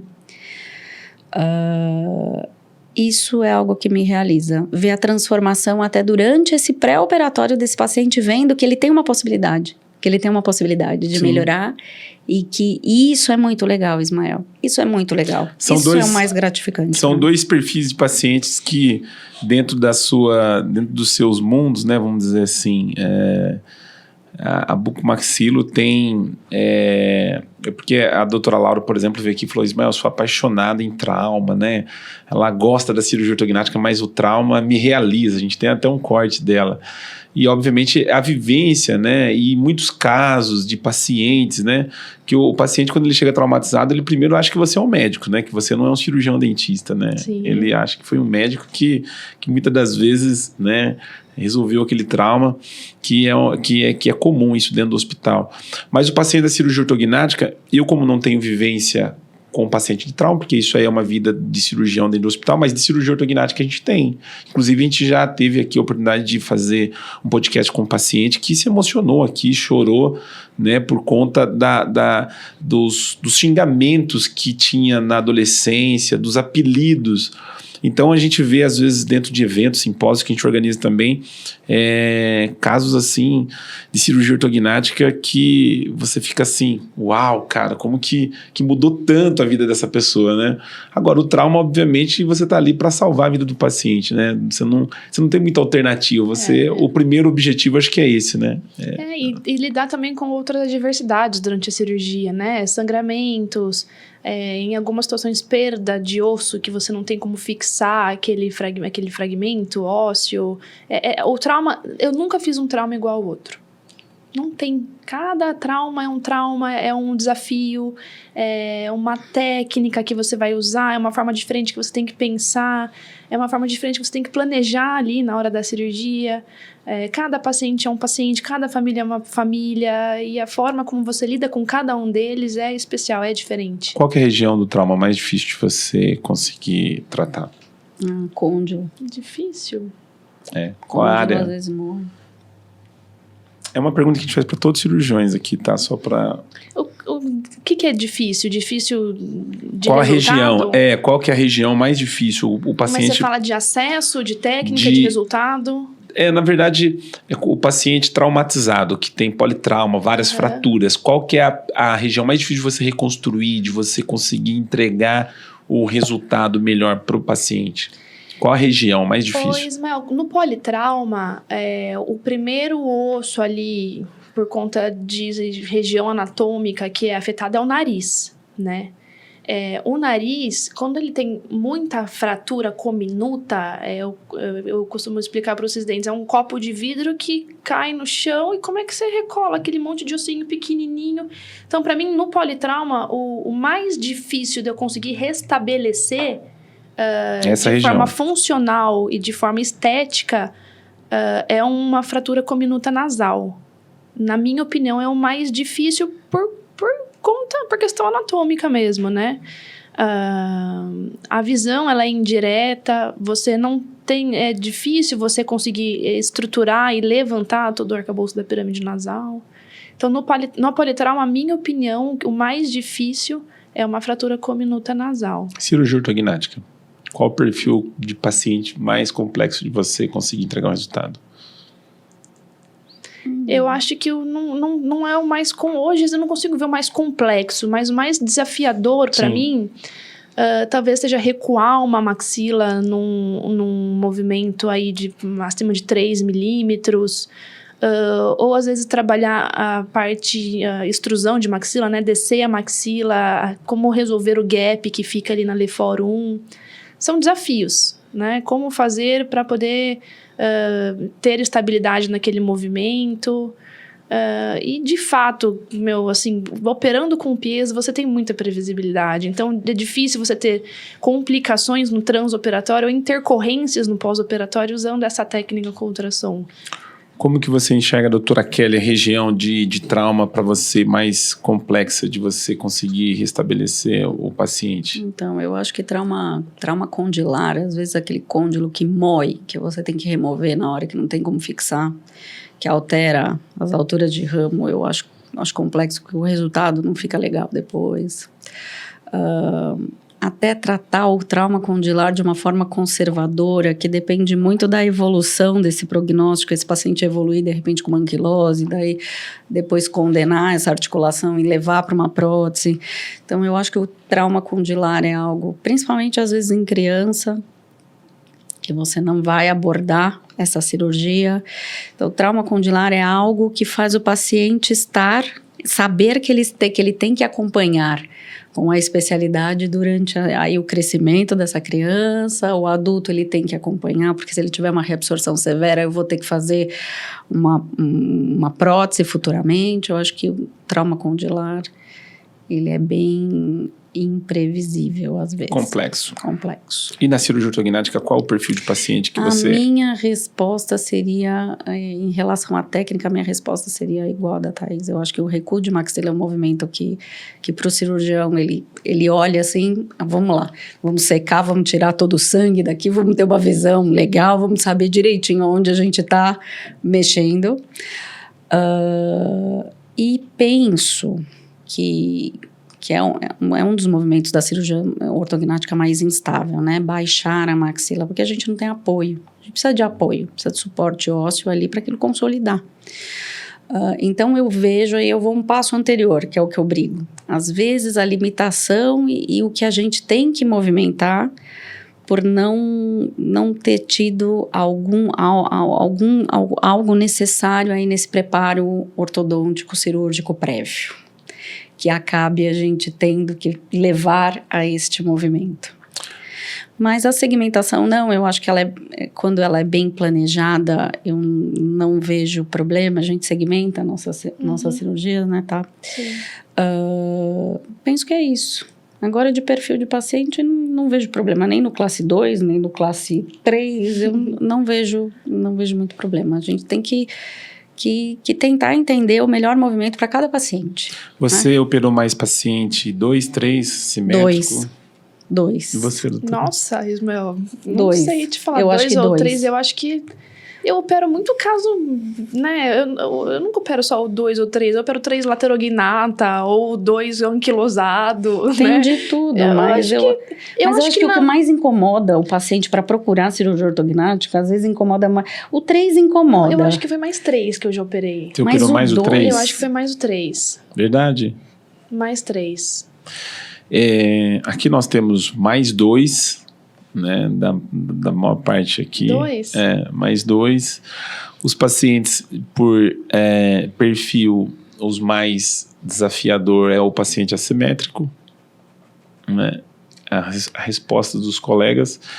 E da região do trauma vocês trouxeram opiniões diferentes, mas legal para as nossas enquetes aqui, né? Mas o que tem mais se falado aqui são das regiões orbitárias. Nossa, sério? Eu adoro operar trauma orbitário. Eu gosto também. Que são regiões que... Adoro operar trauma que de órbita. é difícil pra caramba, né? Adoro operar trauma de órbita. Eu acho que é porque o ano Dr. passado... Eduardo Schulli, se não me engano, é um dos nomes que fazem isso, faz com muita maestria, inclusive dá aula, fala muito sobre isso, né? A Casa de Saúde é um hospital que atende uma faixa etária elevada. Ele é conhecido pela época que o hospital era quase 100% Unimed Campinas. E o entorno do hospital é uma faixa etária mais idosa que reside. Então, a casuística do hospital era muito grande da faixa etária deles. E eu, durante o período que eu tive lá, eu acho que eu operei 90% foi de terço médio com órbita. Então, acho que foi isso. Acho que eu fiz uma residência de órbita. Então, eu acho que foi isso, né? Eu fiz uma residência de órbita, isso. Acho que foi isso. E de paciente, assim, 70 mais. Caracas. Eu me lembro de uma senhora de 87 que ela foi, na verdade, foi o ano passado, foi um pouco antes de eu deixar o hospital. Ela foi na hidroginástica, ela escorregou, e ela teve o trauma de face em órbita bilateral associado com LEFOR 2. E essa senhora foi muito interessante. Quando ela voltou, ela estava já toda arrumadinha, uma cicatrização muito boa em relação, se eu for comparar a idade dela, né, com o trauma que ela teve. E ela olhou para mim e ela falou assim: essas coisas me encantam, voltando ao que ele tinha falado, né? Nossa, filha. Ela olhou para mim e falou assim: filha, pegou na minha mão. Por que você faz isso? Obrigada de você ter feito, mas por que você faz isso? Eu disse: sabe por que eu faço isso? Dona Maria Aparecida. Sabe por que eu faço isso?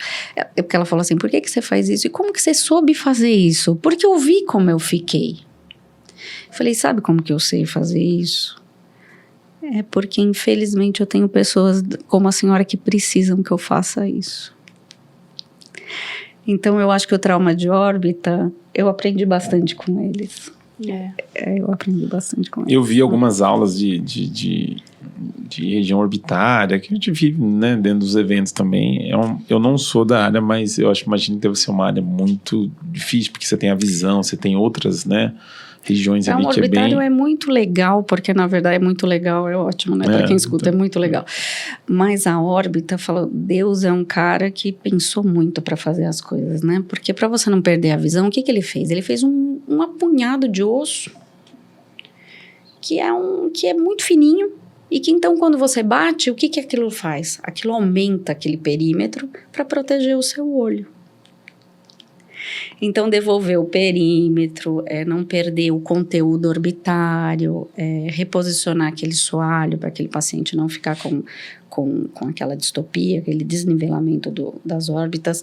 Isso eu acho que é um desafio no trauma de órbita. E a visão, né, do paciente que está ali, né? Porque o que está em jogo ali é a visão, né? Você quebrar um braço, né? Lógico que ninguém quer, mas você vive, né? Agora, a pessoa que perde a visão ali deve ser muito a responsabilidade de você conseguir entregar.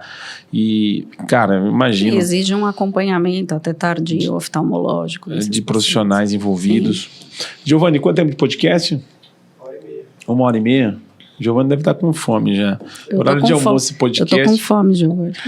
Estamos chegando ao final desse podcast. Antes de nós terminarmos, vamos falar um pouquinho aqui sobre cirurgias cosméticas da face, que não tem como receber 2 cirurgiãs aqui e não falar desse tema que tem... tá em alta dentro da especialidade, né? Vamos falar das próteses faciais. Mas você que ainda não é inscrito no nosso canal, vai lá, se inscreve no YouTube e também no Instagram. Doutora, antes de você, doutora Thaís, antes de nós entrarmos nesse assunto, eu queria que você falasse sobre eu vi no seu Instagram você falando sobre PMMA, que é uma coisa que a gente já teve aqui alguns cirurgiões que já falaram sobre esse assunto. Inclusive, eu sigo uma página de casos de pacientes que fizeram o uso do PMMA e a gente tem visto assim, coisas bárbaras, vamos dizer assim, barbaridades, né? Assim, eu não consigo imaginar como que o paciente ele entra em um consultório para fazer uso desse material, e eu imagino que na maior parte desses pacientes eles não têm conhecimento. Exato. E eu queria que você falasse sobre isso, que eu vi nos seus stories você falando sobre isso um pouquinho. Ismael, as cirurgias cosméticas da face, né? Essa parte cirúrgica da harmonização facial, ela aconteceu sem querer na minha vida, né? Porque eu sou bucomaxilo e eu faço trauma, eu faço cirurgia ortognática. A parte estética aconteceu. Aconteceu pela minha vivência com as grandes reconstruções, né? Reconstruções de afundamento de osso frontal, reconstruções de pacientes sequelados de trauma, reconstruções de pacientes sequelados de oncologia, né, de câncer de cabeça e pescoço. E eu comecei a usar as próteses faciais com finalidades reparadoras, não com finalidades estéticas, né? E aquilo que a doutora Kelly comentou nas questões cirúrgicas, quando a gente aprende a fazer o mais difícil, o mais complexo, né? Não é o mais difícil, o mais complexo, o menos complexo acaba se tornando mais fácil. Então, para a gente que pegava um afundamento de osso frontal e fazia uma reconstrução de calota craniana com polietileno poroso, abrir o acesso coronal, né? E restabelecer, colocar a prótese ali, o que era a gente fazer uma incisão um acesso à região anterior de mandíbula e colocar uma prótesezinha de mento, né? Então, o meu caminho foi o contrário. Eu não parti da harmonização facial cirúrgica. Eu falo que ela aconteceu sem querer, gente. Sem querer de verdade na minha vida, né? E quando eu comecei a fazer as próteses faciais, eu comecei a receber muito pacientes de colegas que me via fazendo as próteses faciais, não da área odontológica, né? Cirurgiões plásticos, colegas dermatologistas, com pacientes com PMMA e com complicações já em estágio aí médio avançado aí em relação ao produto. Foi quando eu comecei a ter o contato com os injetáveis e com as próteses de PMMA, né? E de lá para cá, sempre foi uma intriga na minha cabeça e sempre me incomodou muito em duas questões. Como o paciente aceita o tratamento com PMMA e como, pior ainda, como um profissional indica a prótese de PMMA, né? Hoje em dia, existe no mercado aí inúmeros materiais diferentes e muito melhores do que o PMMA, não em relação à técnica, mas em relação ao prognóstico, né, e a duração, a durabilidade, enfim, de cada material. E a minha experiência com o PMMA é só remover. Eu nunca tive nenhum caso que eu fiz ou executei qualquer tipo de reabilitação ou de prótese com o PMMA, né? A literatura é muito consolidada, né? Tudo que eu falo é sempre embasado muito em artigo científico, não é só o que eu acho.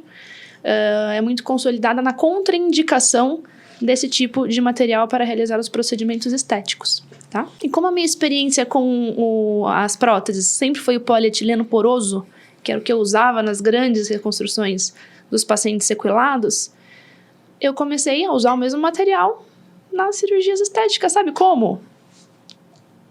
Sabe como eu comecei a usar as próteses faciais?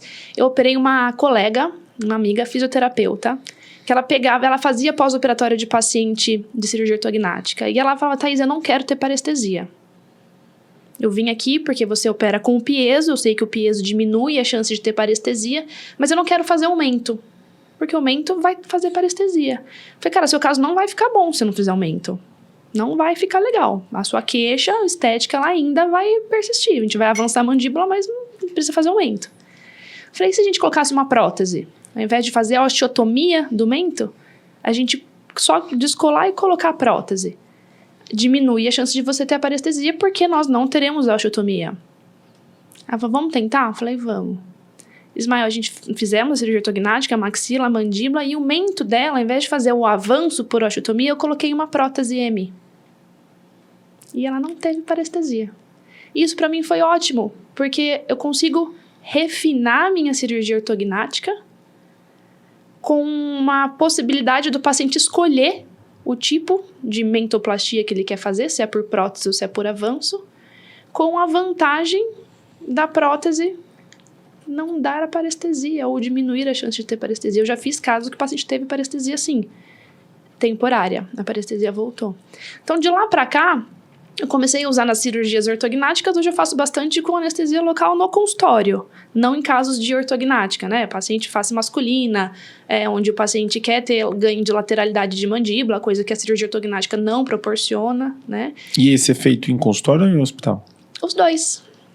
Quando não está associada à cirurgia ortognática, eu faço no consultório, com anestesia local. Então, mento, ângulo, paranasal, malar, eu faço no consultório. Agora, quando o paciente quer a cirurgia precisa, tem indicação de fazer a cirurgia ortognática, ainda quer fazer as próteses, aí já está no centro cirúrgico, a gente faz com anestesia geral, né? Normalmente, homem que quer aquele perfil de face quadrada, né, eles já chegam até com a foto que é, eu falei, ó, a cirurgia ortognática a gente consegue ganho antero-posterior. Ganho de lateral, ganho de lateralidade, a cirurgia ortognática não proporciona. Eu falo, eu trabalho com lâmina de bisturi, não com vara de condão, eu costumo brincar, né? Não tem. Aí, para ter o rosto quadrado, precisa das próteses na região de mandíbula, né? Região de ângulo. E quais assim regiões, quais cirurgias consegue se fazer com cirurgias combinadas ortognática com relação à parte de estética? Tá, legal. 2 mulheres. Nada acomodadas, já bem estabelecidas e estruturadas na cirurgia ortognática. O que podemos fazer para continuar evoluindo, refinando e melhorando, né? Hoje, 70% das nossas cirurgias, nós fazemos o refinamento cirúrgico com as lipos de papada, né? Então, o paciente da cirurgia ortognática, quando ele não faz a lipo de papada, a gente faz o chamado lipoescultura, né? Que é para poder melhorar o contorno da mandíbula do paciente. Então, hoje, associada à cirurgia ortognática, nós fazemos a bichectomia, óbvio, né, gente? Dependendo da indicação, né? E da conversa com o paciente antes, planejamento, enfim. Bichectomia, a lipo de papada associada à lipoescultura e as próteses faciais. Aí que, no meu ponto de vista, a médio prazo aí vai estar substituindo, de fato, as mentoplastias por avanço. E você acredita que os implantes faciais vai substituir os injetáveis, a harmonização? Você faz os dois? Eu faço muito pouco injetável, eu não gosto. Eu gosto de cirurgia. Eu faço injetável numa situação, num paciente meu. Se você ligar no consultório lá hoje e falar assim, não faço. Eu faço em pacientes meus, em caso de cirurgia ortognática ou de trauma, que o paciente fica com um pouco de assimetria, eu coloco lá 1 seringa, 2 seringas. Agora, transformar faces com ácido hialurônico, não faço, tá? Porque eu não acredito. Eu acho que é possível ressaltar o rosto do paciente, ao invés de introduzir grandes quantidades, às vezes fazer uma bichectomia, fazer uma lipoaspiração cervical, colocar uma prótese de mento. A minha resposta é sim. Eu acho que a prótese, principalmente em grandes quantidades, ela vai substituir sim o ácido hialurônico. Eu imagino que o pessoal da ROF, né, que faz a parte injetável, precisa ter conhecimento das próteses fixas, né? Essas Sim. próteses, porque eu acho que é o caminho, porque você passa tantos anos ali aplicando, investimento, e você precisa dar aquela manutenção, e as próteses, implantes faciais, uma vez que fez, tá feito, né? E não tem literatura que fale dos efeitos colaterais da quantidade de ácido hialurônico a médio e longo prazo. Como a ROF é nova, não tem nenhum estudo... Não tem nenhum, nada. Não tem nada que fale dos efeitos colaterais do ácido hialurônico em grandes quantidades na região de cabeça e pescoço. Por que quando você fala dos implantes faciais, você fala do polietileno poroso? Existem outros outros tipos de implantes, é isso? De próteses? Existem vários tipos, né? Silicone, tem o PMMA, e na minha opinião, e de acordo com a literatura, é o melhor material que tem por conta da biocompatibilidade, né? É o único, pelo fato dele ser poroso, ele é o único material que permite a permeabilização do tecido mole na prótese. Com isso, é muito difícil dele ser rejeitado. É o único material que você consegue palpar e ter a sensação de corpo único. Você não percebe degrau entre a prótese e o osso do paciente. Além dele ser biocompatível. Na minha opinião, a única desvantagem que ele tem, mas é o que eu falo, né? É uma coisa técnico-dependente. É a forma como ele é feito. Porque a cadeia tem que ser totalmente asséptica. Para você ter uma ideia, eu não uso gaze. E eu troco de luvas 3 vezes durante o procedimento, porque, de fato, se ele contamina, o único tratamento é remover a prótese. Ele não tem tratamento para contaminação, para infecção. Então, é um material e uma cirurgia que ele é técnico dependente. Eu perdi muita prótese quando eu comecei a fazer, até eu entendi onde estava o meu erro, né? Adequei, fiz cursos, estive com profissionais super renomados em São Paulo para poder aperfeiçoar a técnica, e hoje eu faço de forma super tranquila. Mas colegas que fizeram, que entendem que é só abrir, colocar a prótese, parafusar e fechar, já me ligaram e falaram, o que acontece que eu perco, Então tá tudo associado ao material que você usa para irrigar, a esterilização, a utilização de alguns outros materiais que devem ou não devem ser usados, né? É curva de aprendizados, como tudo na cirurgia. Agora tem uma referência em Campinas, doutora Thaís Toledo, em próteses, implantes faciais. Pois é, né? Curva de aprendizado, curso, você vai fazendo, praticando e se torna referência. Doutora Kelly Barel, é isso, né? Isso mesmo. Doutora Kelly Zaya Barel. Doutora Kelly, um prazer imenso falar contigo, uma honra. Confesso que o nosso tempo aqui já estava, né, qual que é a palavra certa? Determinado, né? Nós temos aqui hoje 1h30, 2 horas de podcast. Numa outra oportunidade, com certeza a gente vai se estender esse podcast. As suas histórias me aguçaram muito, de verdade. Com certeza tem muita história boa aí dentro da especialidade, né? Muitas histórias boas.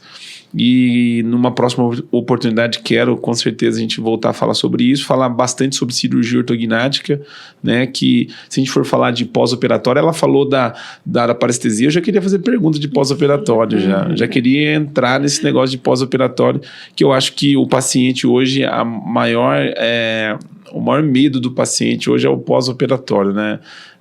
Para quem é cirurgião, né, olha, você vai fazer isso, gelo, você vai na físio e tal, mas eu já falei com vários pacientes de cirurgia ortognática, e foi até engraçado entrar nesse assunto. Eu estava indo para São Paulo uma vez e estava indo nesses transportes coletivos, eu não lembro o nome de carro que você, não é Uber, tem um outro BlaBlaCar. E aí o cara perguntou, o que você faz? Aí eu falei, eu trabalho com marketing para cirurgião, bucomaxilofacial. Aí ele falou assim, cara, eu nunca mais na minha vida quero ver um bucomaxila. Eu falei, aconteceu, né? Tipo assim... Operei. Não, aí... Porque é difícil, bucomaxilo... Quem conhece bucomaxilo, gente? Só quem precisa. Só quem precisa. Só quem precisa. Você chega assim, o que você faz? Eu sou cirurgião bucomaxilofacial. A pessoa fala, o que faz um bucomaxilo? Aí eu já sabia, falei pro cara, o cara falou assim, tinha um problema assim, assado, e um colega meu do clube e tal, e não sei o que e tal. Resumindo, cara, eu fiz essa cirurgia. O cara começou a falar. Aí eu falei, cara, mas e aí? Você não gostou? Ele falou, cara, foi excelente, mudou, resolveu. Mas o pós-operatório, cara, eu não conseguia abrir a boca. Minha mulher não sei o que. Cara, foi uma semana de tormento que eu achava que eu ia morrer, que não sei o que e tal. E é engraçado, né? Porque o paciente, eu imagino que o paciente ele não tem noção exata de como vai ser o pós-operatório. Isso varia de cirurgião, como você falou, do tempo cirúrgico. Eu estou fazendo os meus análises, né, as minhas conclusões. O tempo cirúrgico, né, se você ficar muito tempo ali martelando no mesmo lugar, né, eu não sei como que fala, mas enfim. Então, assim, se ele der sorte de pegar um cirurgião que faça uma cirurgia rápida... E também, às vezes, não é só isso. Ele tem que estar fechado com você, ele tem que estar dentro do jogo, ele tem que estar sabendo o que vai acontecer com ele depois. pós-operatório fica mais fácil. Que de verdade, muitos cirurgiões não falam as clarezas de como é o pós-operatório. Sim. Não falam Ou ele as não está clarezas. preparado para o Sabe o pós-operatório. que eu faço muito no meu consultório? Eu ponho um paciente para conversar com o outro. Porque eu falo que é a troca mais sincera que tem, porque de fato eu sou técnica. Eu estudei, eu faço, eu indico, mas eu sou técnica. Você não fez ortognática? Eu nunca fui paciente. Então eu pego um paciente que vai operar, que quer operar, e eles se cruzam na sala de espera. Sim. Eu falo, vocês podem entrar aqui nessa sala e bater um papo? Mas é real, eu sou legal nisso, eu sou chata naquilo, eu sou boa, foi péssimo isso. Porque eu acho que é a troca mais sincera. E eu faço isso hoje com 95% dos meus pacientes do consultório. É sincero. O paciente ele já sabe o que vai esperar, o que ele espera e o que ele vai ter de retorno nosso. Porque se o paciente compra o tratamento, o pós-operatório dele também, nem ele acha que está tão ruim assim, porque ele já sabia, ele estava preparado para isso. Ele estava preparado. Isso é muito interessante. Eu não tenho muita gente que fale muito do pós-operatório assim. Claro que o pessoal fala, você é chato. Pós-operatório é chato, né? Eu já brinco muito, eu falo assim, não vai ser que nem você ir no bar tomar cerveja, né, amigão? Os depoimentos também, você vê o paciente, ele fala, foi tudo bem e tal. É só o pós-operatório que é um pouquinho chato, mas que deu tudo certo. Eu acho que o paciente tem que ter ciência do que ele está fazendo. Do início, do meio e do fim. E aquele paciente que a gente percebe que ele pode dar um pouco de trabalho, esses pacientes nós encaminhamos para passar com o psicólogo antes. Então, ele passa por 1, 2, 3 consultas com o psicólogo para alinhar a expectativa, para ele entender, principalmente quando as movimentações são grandes, o paciente tem uma simetria muito grande, ou a gente vê que é um paciente mais poliqueixoso. Você percebe isso nas consultas, né, iniciais. Então, esses pacientes, de fato, ele tem um suporte com o psicólogo para poder estar alinhado e ser a coisa mais leve possível no pós. Então, nós temos essa visão multidisciplinar também, não só com o fisioterapeuta no pós, mas essa sensibilidade de entender a particularidade do paciente e indicar uma consulta pré-operatória, uma consulta pós-operatório e acompanhar ele como indivíduo, né? Não como paciente só. Doutora Thaís Toledo, um prazer imenso falar contigo também. Uma honra recebê-lo numa próxima oportunidade para falar um pouquinho mais sobre os implantes faciais, que eu sei que você domina muito bem essa área e que tem um podcast aqui de 1h30 tranquilamente para a gente falar. Sem dúvida. Eu tenho acompanhado pelo canal da BucoCast, a gente tem muitos cirurgiões que a gente acompanha e os resultados de implantes faciais é fascinante, né? As coisas... Assim, como que muda, a cirurgia é tranquila, né? Diferente de outras cirurgias, mas é uma cirurgia mais tranquila, pequena, e que o resultado, quando você vê o antes e depois, é fantástico, o negócio é fora do comum, que inclusive nós estamos com o curso do Dr. Augusto Campanha e do Dr. Alexandre Fará, que vai acontecer agora no meio do ano pela BucoCast. Nós estamos com o curso de implantes faciais, que por sinal estamos quase encerrando as inscrições, que os caras são feras e a gente vai fazer esse curso com eles no meio do ano. Doutora, eu queria que, para finalizar, que você falasse das novidades, quais são as novidades aí, essa parceria nova. Fiquei feliz de saber que vocês estão aqui fazendo o primeiro podcast. Fizeram o podcast antes ou não? Eu não. Não? Já fez antes ou não? Não fiz. Então tá aqui, vamos ficar registrado o primeiro podcast com essa parceria que só tem a decolar de 2 cirurgiãs. Eu acho que nós não recebemos ainda aqui 2 mulheres, recebemos ainda não, né, Giovanni? Então é o primeiro podcast com 2 mulheres cirurgiãs. E eu queria que você falasse das novidades aí, o que vem aí da doutora Kelly e da doutora Thaís junto. A base de muita pressão de colegas e alunos, né? Estamos terminando de elaborar aí o nosso curso das próteses faciais também. Vai sair um curso de próteses faciais também? Vai. Tem que passar pela BucoCast. Mas aqui, não, hein? a gente, né, Ismael, eu tô só por trás do barco, a gente vai chegar aí. Mas, de fato, vai ser uma experiência diferente dentro de um instituto bem reconhecido, bem renomeado, com a experiência em lab, né, em cadáver fresco. Também em pacientes. Algumas experiências de técnica, né? A gente chama tríade aí de sucesso da cirurgia ortognática, as próteses faciais associadas às lipo de papada, as bichectomias, mas uma experiência fora do Brasil, de preferência para cirurgiões que já tenham a habilidade com a cirurgia ortognática e tenham a intenção de melhorar a técnica usando a cirurgia com piezo. E a nossa cerejinha do bolo aí que tá saindo, né, doutora Nosso Kelly? filho, que é um filho, né? É um filho. Filho. Que é a nossa... Vou deixar ela anunciar, porque ela tem um carinho gigante com esse... Eu tenho, porque é um filho que a gente projetou, a gente escreveu aula por aula, a gente se dedicou a todo esse plano de ensino, mas é até delicado falar, né? Porque a gente quer muito que dê muitos frutos bons, não só para nós, mas para todo mundo que estiver com a gente. Mas nasceu nossa especialização de bucomaxilo com ênfase realmente um caráter de residência. Com caráter de residência. Ela vai funcionar na CDC Campinas com o Hospital da PUC. Top. Então, eu tô extremamente feliz mesmo, é algo que emociona, porque a gente tem trabalhado isso assiduamente. Não, desse jeito eu não faço especialização, não, tem que ter um hospital, não pode ter só hospital, tem que ter uma clínica assim, não. Então, não pode ser só de 1 ano, vamos calcular as horas, não. Uma pessoa que sair de lá especialista, ela tem que falar com paixão que eu fiz uma especialização, de estourar a boca do balão.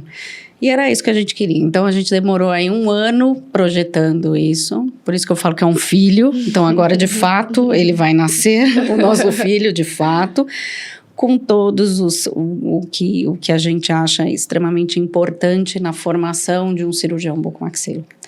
Os plantões hospitalares, a vivência na CDC, teórica e prática, os ambulatórios de ortognática e de cirurgia oral menor, patologia e cirurgia de articulação temporomandibular, para a gente ter uma formação aí completa desse aluno. Então, a gente está muito, muito feliz de poder anunciar isso aqui com você também. Olha, de primeira mão aqui pelo canal da Bucocast, e que 2 experiências assim de residência, especialização, de carreiras, né, ambas, né, uma filha da PUC, né, nasceu praticamente dentro do hospital, né, e aí vem a doutora Kelly com experiência de grandes nomes dentro da especialidade, com certeza. A gente quer fazer parte desse projeto. A Bucocast é um canal independente que a gente tem buscado parcerias dentro das especialidades. A gente tem recebido muitas propostas também em poder estar dando apoio, em poder estar participando de eventos, de cursos, né? Aqui a gente tem curso de cirurgia ortognática que a gente, né, apoia em cadáver, em paciente, cirurgia de oral menor. A gente faz de tudo aqui, né? Porque a gente precisa disseminar conteúdo e a gente precisa trabalhar também. Mas eu agradeço a presença de vocês. Mais alguma novidade, doutora Thaís, além dessa parceria? É o que eu falei, 2 mulheres juntas, inquietas e... Tem algumas, mas a gente ainda não pode falar. Tá. Vamos deixar para o próximo Bucocast. O próximo episódio. Aí, se você quiser, nós podemos começar com as novidades, que elas estarão mais consolidadas. Começar com a agenda. Mas é sem agenda fim. Do mês. É sem fim. São 2 apaixonadas... sem rumo, né, Kelly? Sim. Desnorteada. Dr. Augusto Campanha é o recordista em visitar a Bucocast. Eu acho que são 5 episódios do Dr. Augusto aqui, querido, né? Uma delícia estar com ele, Dr. Augusto Campanha é o nosso recordista. De quem falou que iria voltar, até agora não voltou ainda, né? Mas espero que vocês voltem, né? Que vocês consigam na agenda. E a gente... Lá em Limeira agora, né? Você não conhece o estúdio de Limeira? Agora eu vou lá. Porque ele falou que é melhor.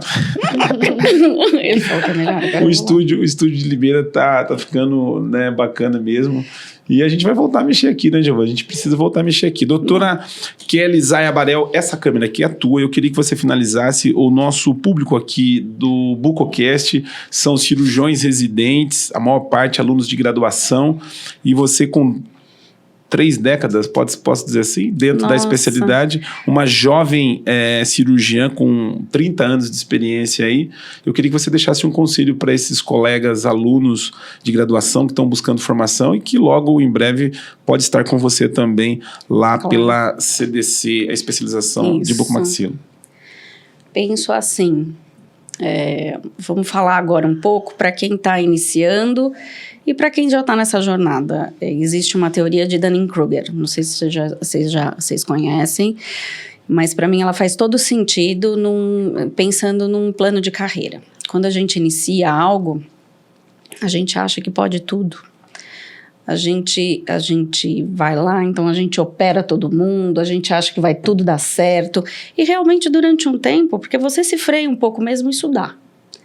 Aí de repente quando você está lá em cima, tudo parece que começa a dar errado, né? Porque daí vem as complicações, vem o que você fala assim, nossa, eu deveria ter feito de tal jeito e não desse jeito. E aí nesse momento, você percebe que você tem que pegar tudo que você conhece e tudo que deu de errado e fazer disso um grande caminho. E aí você inicia novamente sua trajetória ascendente. Então eu penso que a nossa trajetória ela não tem fim. Todos os dias a gente aprende. Então o que eu deixaria aqui é que eu sou uma pessoa que eu continuo. Então a gente tem que continuar. Dentro da nossa especialidade, a gente cada vez mais se aprimorar, cada vez mais a gente olhar o paciente como se fosse alguém da sua família e fazer o que você faz de melhor, com embasamento, com técnica e o melhor que a gente pode fazer naquele momento. E saber que você vai continuar, que os erros vão acontecer e que a gente aprende com esses erros. E que você não pode parar em momento algum. Isso. Sempre estudando e sempre buscando se aperfeiçoar. Doutora Thaís Toledo, a sua câmera é a da esquerda, da direita. Para você, eu queria que você deixasse aí uma mensagem para os nossos alunos de graduação. Você que está inserida lá no Hospital da PUC, tem seus alunos residentes, com certeza são mensagens que você passam diariamente para os seus alunos, né? Sem dúvida. Pessoal, minha mensagem para vocês é... Primeiro, vocês precisam entender quem vocês são e onde vocês querem chegar. E aí, nesse caminho, o que vocês precisam fazer para chegar onde vocês querem, tá? O caminho é longo. Caminhar pelo caminho correto é mais difícil, mas caminhem porque vale a pena. Eu falo que não tem coisa mais gostosa do mundo que você pôr a cabeça no travesseiro à noite e dormir. Foquem, dediquem-se, amem o que vocês fazem, porque fazer sem amor é difícil. Eu falo, a gente vive isso, né? Eu fico a maior parte do meu tempo mais no consultório e em hospitais do que com a minha família, então de fato vocês precisam amar muito o que vocês fazem, que o sucesso vem, tá? Entendam que são processos. Cada dia um degrauzinho que você sobe, não adianta pular degrau porque vocês acabam tropeçando. E entendam o processo, não desistam, foquem que vale muito a pena. Doutora Thaís Toledo, filha da PUC de Campinas, Filha muitíssimo obrigado. Obrigada, por você participar do nosso podcast.